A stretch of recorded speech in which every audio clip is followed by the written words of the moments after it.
Cómo grita esta máquina. Bueno, entonces, provecho para todos. Espero que hayan reflexionado así ricos, una su tacita de café caliente. Te comentaba la compañera con la que estaba hablando ahorita que por calentar yo mi agüita para hacer mi tecita, agarré agua de la refri, estaba bien helada y no me... Licenciado, disculpe, fíjese que yo no le puedo escuchar nada. Pero tienen todos el mismo problema, ¿me escuchan? Sí, se Sí, le escucha, escuchamos, licenciado. Me escucharon que me tocó tomar leche helada porque no se calentó. Sí, licenciado. sí, le escuchamos.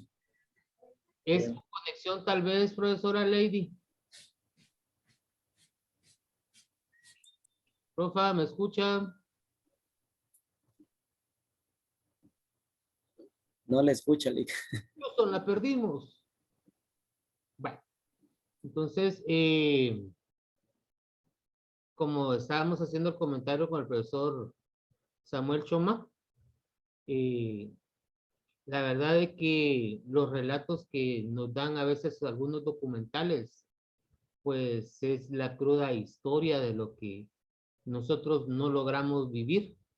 Sin embargo, al verlo en un video, al verlo en un documento o un texto, si nos gusta leer, pues como que entramos a esa época, nosotros la volvemos a vivir, por decirles de esa manera, ¿va? Y en ocasiones, pues les voy a ser bien honesto, eh, uno se lamenta, uno llora las situaciones que fueron ya en varios años atrás. Sin embargo, de que esas situaciones pues afectaron de una u otra manera a nuestras familias, a nuestros abuelos, a nuestros bisabuelos, los cuales ellos las vivieron en carne propia. El sábado anterior estábamos hablando al respecto de eso. Señor Norma nos contaba de, creo que fue de su abuelito, de su papá, que lo llevaron preso con la situación que estaba de la ley de la vagancia. ¿Sí? Entonces, de la misma manera, ahorita vamos a tentar un poquito de hebras más sensibles, porque cada vez nos vamos acercando más a nuestro presente, cada vez nos vamos acercando a nuestro diario vivir, en donde nosotros nos damos cuenta que hay situaciones que el Estado realiza, las cuales de una u otra manera, pues, son calladas ya sea por la, por la misma prensa que incluso a veces se vende, o ya sea por simple desconocimiento del público en general. Solo observemos que la manera que hizo Estados Unidos para llegarle al pueblo fue montar una radio clandestina desde Honduras y cortar todas las transmisiones de Guatemala para que solo se escuchara pues la de ellos. Entonces llegamos a un punto de que solo eso poder. Profesora Lady, perdone, le bloqueé el micrófono porque se le escucha tipo el exorcista. Me asustó más, como grietas abriéndose o puertas chillantes. Si gusta, mejor escriba en el chat aquí de Zoom, profesora Lady, para poder yo saber qué está escribiendo o qué me está tratando de decir porque no se le escucha, perdón. Bueno, entonces, como les estoy indicando, vamos a hablar ahorita de algo más reciente. Vamos a hablar al respecto de la guerrilla que se vivió en Guatemala debido a estos años en el cual pues el ejército fue el que gobernó. Y al igual que como lamentablemente lo hicieron distintos gobiernos, distintas fuerzas políticas, siempre había una parte la cual era la afectada. Y si podemos seguir el lazo de la historia siempre es el pueblo. Ya no hablemos, recuerden que hemos venido hablando desde el indio, desde el campesino, y ahora pues hablemos del pueblo, nosotros, que somos los que siempre somos afectados, ya sea por un cambio político, ya sea por un cambio en nuestras autoridades. Siempre el pueblo de Guatemala es el afectado. A veces es afectado para bien, a veces es afectado para mal, como lo hemos podido ver en el transcurso de lo que ha sido la clase de este mes, que distintos gobernantes apoyaron, ayudaron a Guatemala. Sin embargo, el miedo, el desconocimiento que nosotros como seres humanos mantenemos, ha hecho que hasta lo bueno lo tomemos nosotros como malo y temerosos. Si pudiéramos, incluso les prendiéramos fuego, como el caso de estos sacerdotes mayas, a quienes los tildaron de brujos y los quemaron. Ustedes recordarán la historia esa, es reciente, creo que fue el año pasado, si mal no recuerdo. Entonces, lamentablemente, no hay mejor arma y más efectiva, como lo vimos en el video, que el temor. El temor que nosotros podamos tener nos hace en ocasiones hacer cosas que no debíamos. Entonces voy a compartir la pantalla. Me dicen por favor en su momento si la logran ver.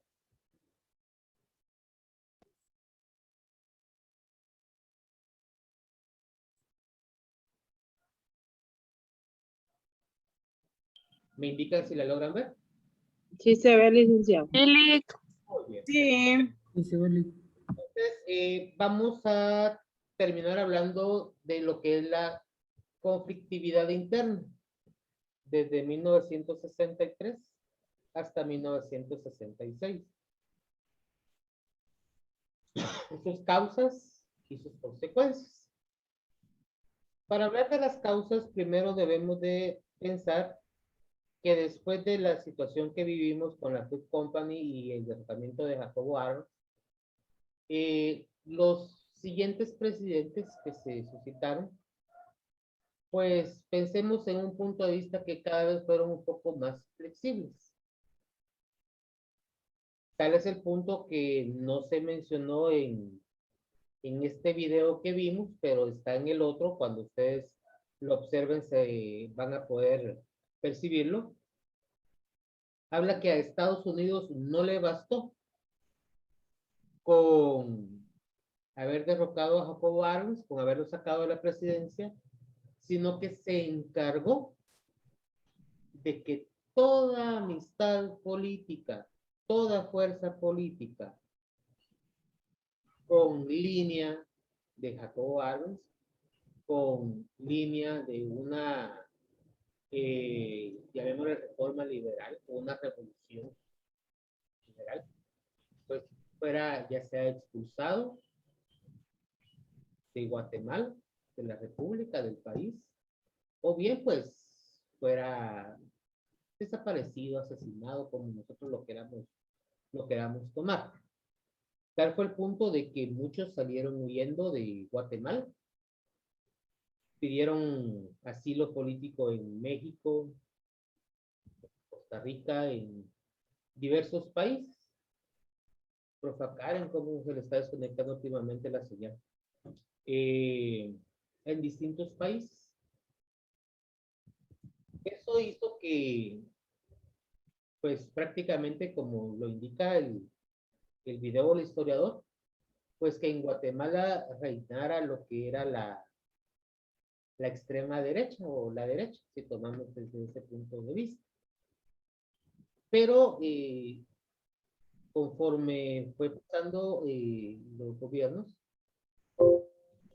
tiene y también ellos fueron humanizándose, porque yo lo veo desde este punto que se fueron humanizando. ¿Por qué se fueron humanizando? Recordemos que la mayoría de presidentes de Guatemala, desde lo que fue perdón, desde lo que fue la República, la forma de que salían de la presidencia era porque eran fusilados, porque en el derrocamiento pues los mataban, y eran pocos los que lograban pues una indulgencia de solo ser exiliados de la República. Sin embargo, los últimos presidentes de Guatemala, acá antes del conflicto armado en 1960, pues ellos comenzaron a permitir, o él comenzó a permitir, que los exiliados políticos pues podían retornar a lo que era el país, a Guatemala. Imagínense, desde lo que era el fusilamiento por estar en contra de los lineamientos o las ideologías del Estado, a llegar a un punto en donde, pues bueno, entendemos de que no pensás como yo pienso, pues si te estás tranquilo acá en Guatemala, pues venite, va, que fue prácticamente lo que comenzaron a hacer. Pero ¿a qué nos llevó esta situación? Que vino y Guatemala comenzó a, pensémoslo desde este punto de vista, a crear dos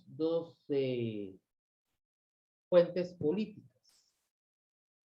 Lo que es la derecha, que es el gobierno, que es lo que hemos estado nosotros hoy en día, y lo que es la izquierda, o los liberales, que en este caso, pues, fueron a los que se les conoció como la guerrilla.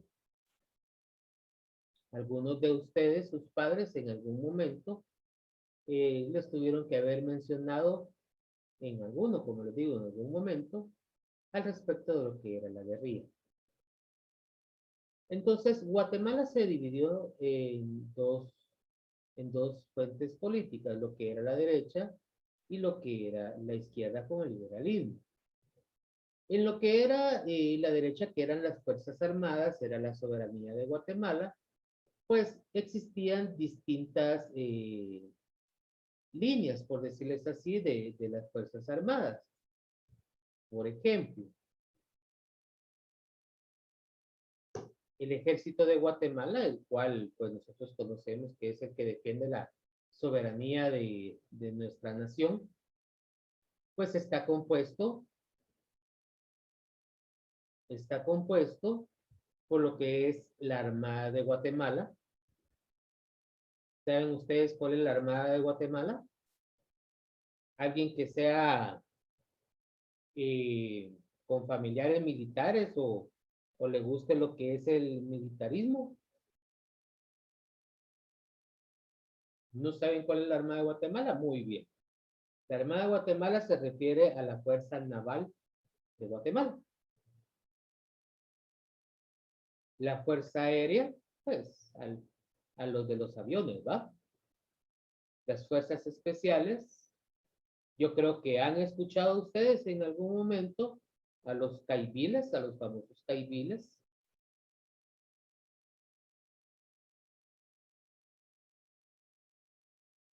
A los escuadrones de la muerte, los cuales comenzaron a salir de 1963 hasta 1982.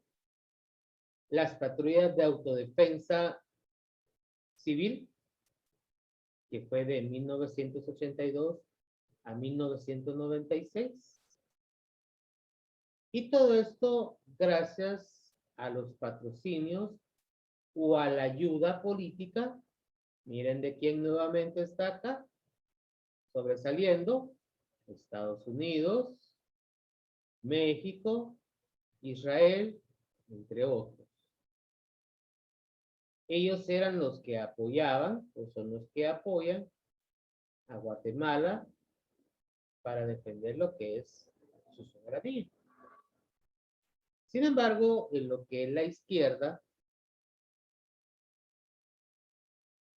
la primera que se conoció fue la Unidad Revolucionaria Nacional Guatemalteca, lo que nosotros conocíamos como guerrilla. Sus siglas las coloqué en rojo porque eran más conocidas de esta manera. La Unidad Revolucionaria Nacional Guatemalteca era la URNG. De ahí salió la PGT, que era el Partido Guatemalteco de Trabajo. Luego el Movimiento Revolucionario 13, el MR13. Las FARC, que eran las Fuerzas Armadas Rebeldes. La EGP, que era el Ejército Guerrillero de los Pobres. Y la ORPA, la Organización del Pueblo de Armas. ¿Quiénes los apoyaban a ellos? Pues Cuba y Nicaragua.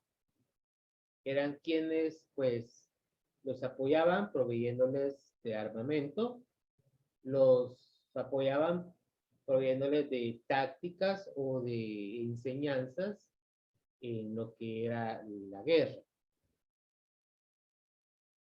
Estas situaciones que se vivieron, pues, como estamos hablando, la mayoría de nuestros padres, pues, la vivieron ya sea de una manera directa o indirecta. ¿Por qué se generó la guerrilla? La guerrilla viene desde los inicios con indicios también, de lo que fue la revolución liberal. Óiganlo bien, no la reforma liberal, la revolución liberal, en la cual fue la primera vez que el pueblo tomó las armas y se dio cuenta de que éramos más, si lo ponemos desde ese punto de vista.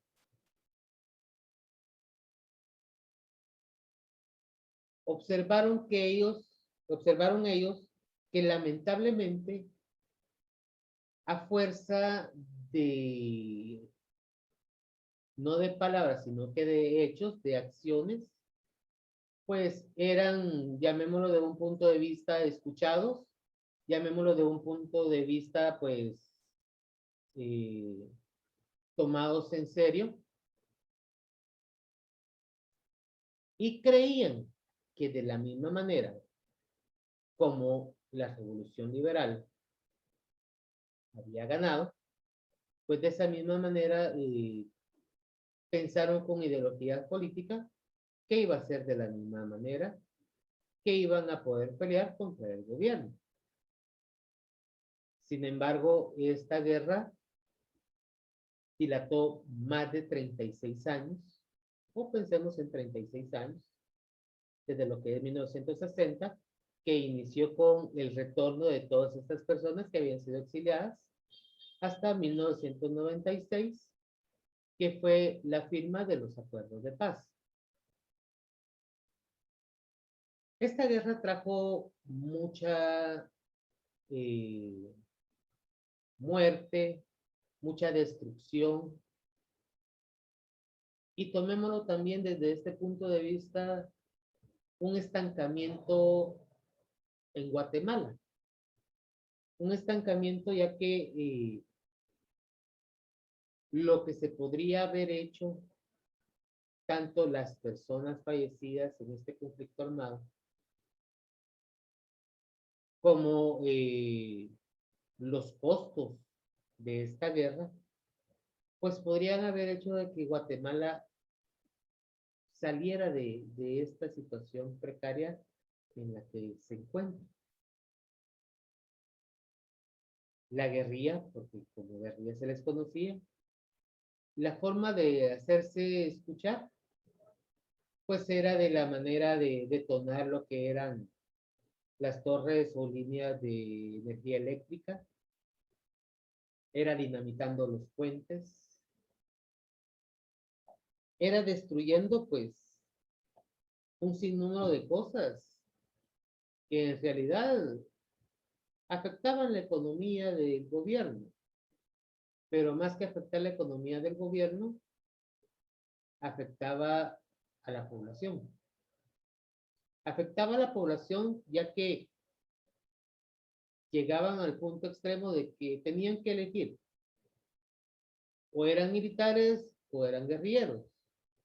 Llegaba un puesto de avanzada del ejército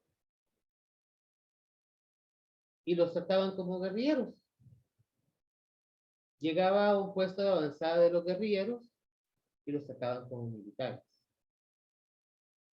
La guerrilla venía y raptaba a los niños para convertirlos en más soldados para ellos.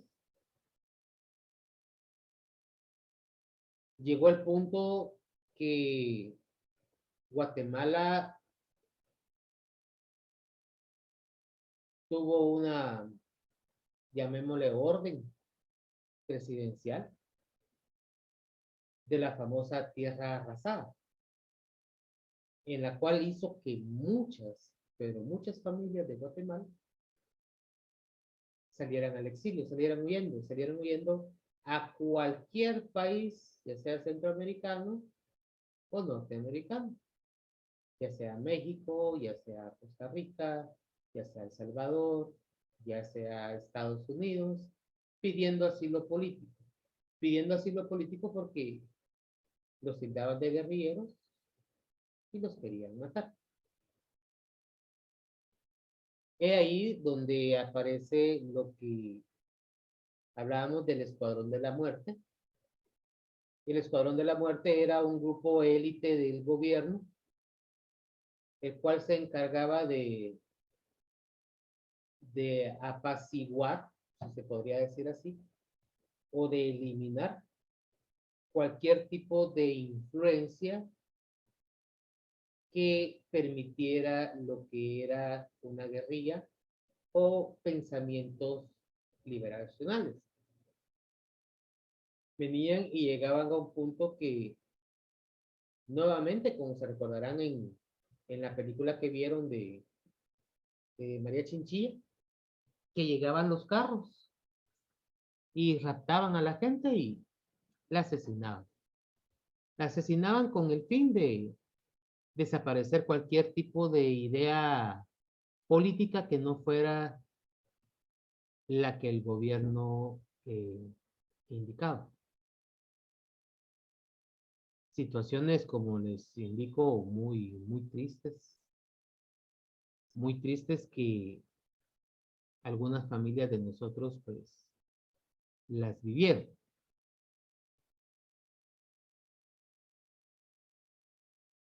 El conflicto armado, como estoy indicando, dilató 36 años. En estos 36 años, pues más o menos se tiene establecido que 45,000 personas fueron desaparecidas. 10,000 personas fueron desplazadas. Cuando hablamos de desplazadas es cuando les digo que se fueron huyendo a distintos lugares. Su lugar de vivienda, pues simplemente la tenían que dejar. Mi familia relata que venía corriendo alguien al pueblo y decía, la guerrilla está a no sé cuántos kilómetros de acá y viene para el pueblo. Entonces tenían dos opciones. O se quedaban para ver si de buenas los dejaban vivir y no los tildaban del ejército, o salían huyendo. Si tenían gente pequeña, pues mejor salían huyendo por temor de que agarraran a los pequeños para enlistarlos en las fuerzas guerrilleras. Según la Comisión para el Esclarecimiento Histórico del Conflicto Armado en Guatemala, habla de un índice de violencia. Habla de lo que son las fuerzas gubernamentales. Tienen un 93% de responsabilidad en estas 45,000 personas desaparecidas en estas 10,000 personas desplazadas. Habla que el grupo guerrillero pues le da un 3% de responsabilidad. Habla de un 4%, pues que son grupos no identificados. Grupos no identificados que ustedes saben que, como dice el buen Chapín, en río revuelto, ganancia de pescadores. Al ver estas situaciones, pues, de repente habían familias de que se apropiaban de terrenos o de algo y decían que era la guerrilla o era el ejército quienes habían matado a los fulanos. Entonces hay un 4% de esas desapariciones o de esos desplazados que no se ha identificado en realidad quiénes fueron los culpables. Sin embargo, en 1996 se llega a firmar la paz entre la URNG y lo que es el gobierno de Guatemala.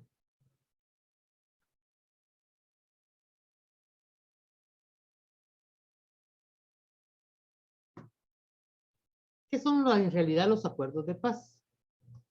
Los acuerdos de paz son una docena de acuerdos que fueron suscritos por el gobierno de la República de Guatemala y la Unidad Revolucionaria Nacional Guatemalteca, la URNG, entre 1991 a 1996. ¿Cuál era el fin que se tenía con estos acuerdos de paz? Pues el fin de alcanzar soluciones pacíficas a los principales problemas que generó el conflicto armado interno. El proceso de negociación de la paz inició en 1987 y concluyó el 29 de diciembre de 1996. Quienes no son tan jóvenes como yo, vivimos esa fiesta nacional de 1996. Viene y se colocó en cada departamento, en cada municipio. Si la aldea o la comunidad era lo suficientemente fluida económicamente, pues también en esas comunidades pantallas gigantes. Pantallas gigantes con discos ya preparados, ¿va? Para ver en vivo y en directo el protocolo que se realizó para la firma de estos acuerdos de paz. Fue, como lo estoy indicando, fue una fiesta nacional en la cual pues nos hicieron partícipes a toda Guatemala, pudiendo observar esta firma, pues llamémosla de una manera simbólica, porque no firmaron todos los documentos ahí. Sin embargo, parte de lo que llevaba los acuerdos de paz fue la unión y el reconocimiento de las etnias de Guatemala. Desde los acuerdos de paz, pues se les dio parte dentro de lo que es Guatemala. Entre otras de las cosas que tienen los acuerdos de paz, pues fue prácticamente el desmantelamiento del ejército de Guatemala, ya que solo se quedó como un 25% del ejército en función, y el resto, el otro 75%, pues prácticamente fue despedido, jubilado, digamos, desde ese punto de vista, pero desaparecieron. Tal fue el punto que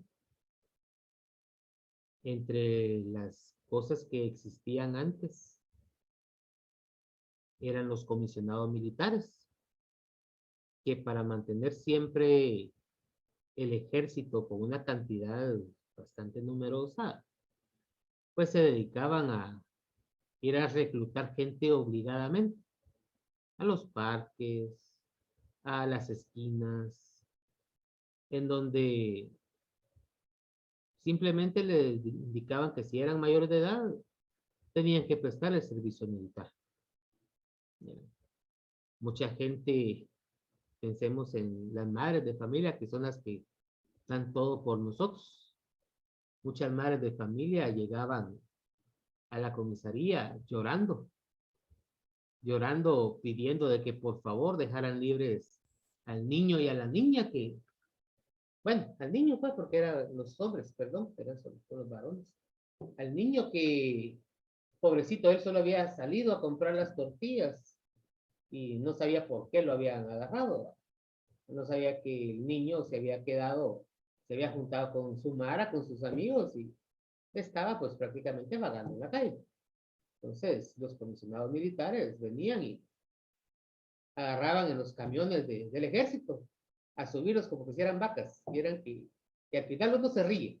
No se ríe porque era una manera bien chistosa, pero sin embargo era temerario porque era obligatorio lo que era el servicio militar y era, si mal no recuerdo, por 2 años y medio, si mal no recuerdo. Quizás quitemos el medio año, pensemos en 2 años. Pero en esos 2 años, a usted si le iba bien, pues solo lo tenían como las reservas militares, que se conocieron después. Si le iba mal, pues lo llevaban a Playa Grande, lo llevaban a tantos lugares donde estaba el conflicto armado. Y con el poco entrenamiento que se les había dado, pues al agua pato, ¿va? Había que servirle a la nación y tenían que pelear contra los insurgentes, que en este caso eran la guerrilla. Sí, ¿sabe qué película me recuerda esto?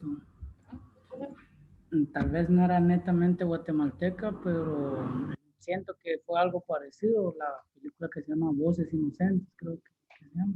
Perdón, no lo escucho bien. ¿Quién? La película que se llama Voces Inocentes, tal vez no es netamente guatemalteca, pero parecía la realidad que se vivió, pienso yo. Ahí me escribe en el chat el nombre, la voy a buscar y la voy a ver. No, por nombre no doy cuál es, pero sí hay varias películas que hablan al respecto de eso. Dígame. Fíjese que yo más o menos en el año, ¿qué le puedo decir? 89, 90, algo así, 88. Le estaba ayudando a un joven de la iglesia en lo que es inglés porque lo había dejado, ¿verdad? Había dejado la clase y se fue muy tarde, un día antes del examen. De aquí de la casa se fue tipo 10:30. Era puro patojito porque era de básico. Y cuando iba, tenía como sus 15, como de sus 16 años tenía. Lo agarraron en el parque y él suplicando, pero llevaba el cuaderno así como se lo meten atrás del pantalón, ¿verdad? Él suplicando de que no, hasta que les enseñó y les dijo, yo vengo de estudiar, les dijo, porque mañana tengo examen y tengo que ganar la clase.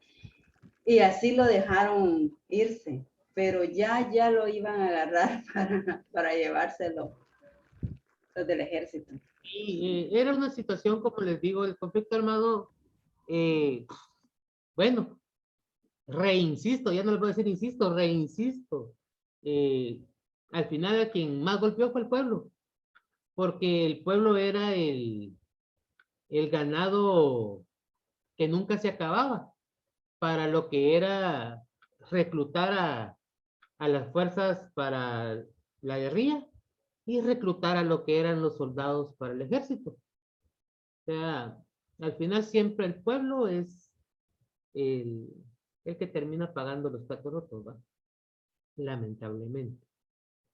¿Alguien que quiera dar otro comentario al respecto? No sé si sus padres les contaron o alguno que haya prestado todavía lo que es reservas militares, porque después se instituyó de que solo iban a prestar el servicio militar, pero eran reservas militares. Licenciado. Ay, perdón. Licenciado, fíjese que también en mi caso, yo vengo de esa época, ¿verdad? De que nací, digo, en el cabal en el tiempo de la guerrilla. Fíjese que a mi papá también lo agarraron para como ahí le decían, para llevárselo a la zona. Entonces, ya lo tenían en el destacamento, cuando de repente mi mamá dio a luz y tuvo mi hermanita de 5 meses. Entonces, como antes, ¿verdad? Habían personas de que iban a hablar por esa persona que agarraba. Entonces, en ese momento fueron a hablar por mi papá, ¿verdad? Que lo dejaran porque mi hermanita había nacido prematura y que si a él no lo soltaban, que de repente la niña se podía morir. Y también tenía mi tía que era soldada, dijo, ella le daba comida a los soldados. Entonces, por medio de ella también es que a mi papá lo soltaron. Pero en esa época dice que la vida era muy difícil vivir, ¿verdad? Porque todo el mundo vivía con temor, con miedo de que si lo encontraban en la calle, pues se lo llevaban, y algunos desaparecidos y otros pues la vivían para contarla, ¿no? Porque incluso mi tío falleció también, lo sacaron de su casa por un guerrillero, ¿verdad? Y antes a los niños de 5 años, hijos, los enseñaban a lo que es a limpiar armas, los guerrilleros, porque tenía mi primo, hijo de ese mi tío que sacaron, le enseñaban a cómo limpiar armas y a cómo calentar los tiros, porque los tiros se ponían húmedos porque ellos vivían en las montañas, ¿va? Y las personas les llevaban comidas allá a las montañas porque ahí estaban ellos como quien dice escondidos, ¿verdad?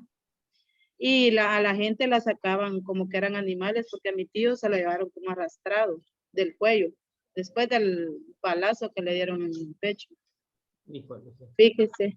Entonces, son muchas historias, licenciado, y mire, que yo ahorita me doy cuenta, ¿verdad? El porqué de las cosas, gracias a Dios, y que ahorita entré a estudiar. Estoy aprendiendo muchas cosas, licenciado, de las historias pasadas, incluso que uno vivió, ¿verdad? Es como quien dice revivir lo pasado, pero no en ¿cómo se llama? En conflicto, sino que ya de otra forma. La asistencia, ¿cómo ir a hacer hoy, pues? Ajá. Doctor Lázaro, quería hacer un comentario. Sí, buenos días. Buenos días. Lo malo de esto, licenciado, es de que, por ejemplo, los que fueron al ejército, ¿verdad? Es imposible cambiarle ese chip, que por qué ellos luchaban realmente, ¿no? O sea, yo me he puesto a hablar con algunos que viven aquí en mi comunidad. Realmente a esta gente le cambiaron la mentalidad para siempre. Y lo que realmente iban a defender eran los intereses de los ricos, de los grandes terratenientes, y hablemos aquí de los intereses de los países que nos han venido así como invadiendo, ¿verdad? Pero algún día, ¿verdad? Los invito yo a que ustedes hablen con uno que fue al ejército en los años 80, a inicios de los 90, y ellos dicen, yo luché por mi patria. Y aunque usted le explique, mira, es que lo que en realidad defendía eran las tierras de los terratenientes, los intereses de estos países, no. Entonces, eso es lo que realmente, si uno no empieza así como a leer su historia, a cambiar, yo creo que nunca vamos a ser sabedores de nuestra realidad, ¿verdad? Porque no conocemos nuestra historia. Entonces, el ejército y la guerrilla obtuvieron ese acuerdo. Para nosotros, en el 1996, me recuerdo que estaba pequeño, pero me di cuenta de eso, ¿verdad? Y ahorita, hace unos 8 o 10 años, la gente dice, ¿para qué sirvió? De nada sirvió, miren cuántos asesinatos. Pero fíjese, licenciado, que así como yo, ya no fui perseguido para ir al ejército. Se implementaron los centros de educación, que para nosotros aquí en la comunidad es un gran logro, pues, o sea, con el hecho de que mi mamá ya no sufrió eso de que me iban a llevar a mí o de que la policía iba a llegarme a dejarme las cartas porque lo citaban a uno, ¿verdad? Comenzaba uno a los 18 años y ya llegaba la policía a la casa y le mire, usted ya por los 18 años, vámonos para el ejército. 3 cartas le llegaban a usted Y si no se iba, entonces lo iban a agarrar a la casa. Si no Entonces, se respetaba, algunas- se llegaban a traer. Ajá. Entonces las familias lo que hacían era que los casaban y o también los ponían a estudiar. Esa era la única forma de que uno no pudiera ir al ejército. Entonces, ya con los acuerdos de paz, eso terminó, ¿verdad? O sea, yo creo que dentro de, si fue negocio o no los acuerdos de paz, pero aunque sea un poquito de algo bueno para la población, siempre lo hay, licenciado. Esa era mi pequeña opinión. Sí, claro, claro, le agradezco mucho y gracias por compartir su opinión. La verdad que como estamos indicando, o sea, hubieron dos corrientes políticas. Bien. La derecha y la izquierda, que así se conocieron, ¿va? Cada uno de ellos, pues, fue lavada la cabeza, si podríamos decir así, va, la mente, las ideologías, por las personas que tenían a la par. Dese cuenta que, disculpen, quizás estamos hablando un poco fuera del contexto, pero la mayoría de altos mandos de la guerrilla nunca estuvieron acá en Guatemala. Ellos estaban exiliados. La mayoría nunca tuvo una arma en su poder y defendió sus ideales, sino que por medio de la lograron convencer a muchas personas de la situación que se estaba viviendo. Bueno, entonces les agradezco. Vamos a pasar en este momento entonces a lo que son las actividades.